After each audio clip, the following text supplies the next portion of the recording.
இது புதுக்கோட்டை மாவட்டம் கீரனூர் கோட்டத்துக்கு உட்பட்ட நார்த்தமலை கோயிலுக்கு அருகில் உள்ள மலைமாதா கோயில் பக்கத்தில் இந்த சேலத்திலேருந்து காரைக்குடி போயிருக்காங்க. அது பயிற்சி விமானம்.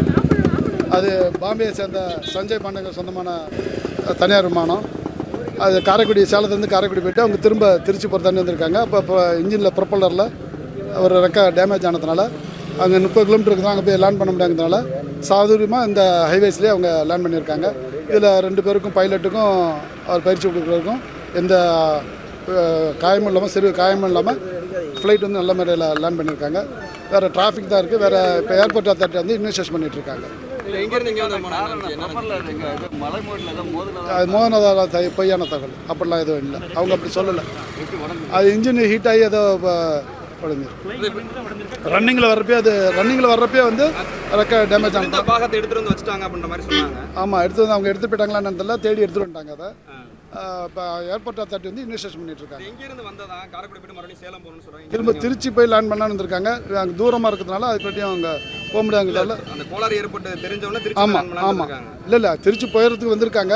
காரைக்குடிலேருந்து திருச்சி போகிறதுக்குள்ள இந்த கோளாறுங்கிறது இந்த இயந்திர கோளாறு ஏற்பட்டதுனால அது இமீடியட்டாக இருக்குது. ஃபியூல்லாம் இருக்குது. அதெல்லாம் இப்போ ஃபியூல் கசிவு இருக்குன்னு சொல்லிட்டு அந்த அது இருக்குது. அதனால தீயணைப்பு துறை ஆம்புலன்ஸ்லாம் வச்சுருக்கோம். நாங்கள் பேரிகார்டு போட்டு போலீஸ் பாதுகாப்பு இருக்கோம். லேசாக ட்ராப்ஸ் இருந்துச்சு. வேற ஒன்றும் பெரிய தெரியல. அது தெரியல எப்படி பண்ணுது. இல்லை அது என்ன சொல்கிறாங்க எங்கே போய் இப்போ வந்து எங்கே இல்லை இங்கேருந்து எங்கே போய் நிறுத்த திருச்சி லேண்ட் பண்ணுறதாண்டி வர்றாங்க. எதனால திருச்சி லேண்ட் பண்ணுறாங்க வராங்க? அவங்க பயிற்சி விமானம் குறிப்பிட்ட தூரம் போயிட்டு அவங்க விமானத்துறை அதிகாரி வந்து நேரடியாக மறுபடியும் சேலத்துலேருந்து காரைக்குடி வழியாக போய் மறுபடியும் சேலம் தான் போயிட்டு இருந்ததுன்னு சொல்லியிருந்தாரு. அப்படி என்னட்ட கேட்குறப்ப சொன்னாங்க. இப்போ ஏர்போர்ட் அத்தாரிட்டி வந்து விசாரணை பண்ணிட்டு இருக்காங்க. ஈவினிங்குள்ளே இன்வெஸ்டிகேஷன் முடிச்சுட்டு எடுத்துகிட்டு வந்துருக்காங்க.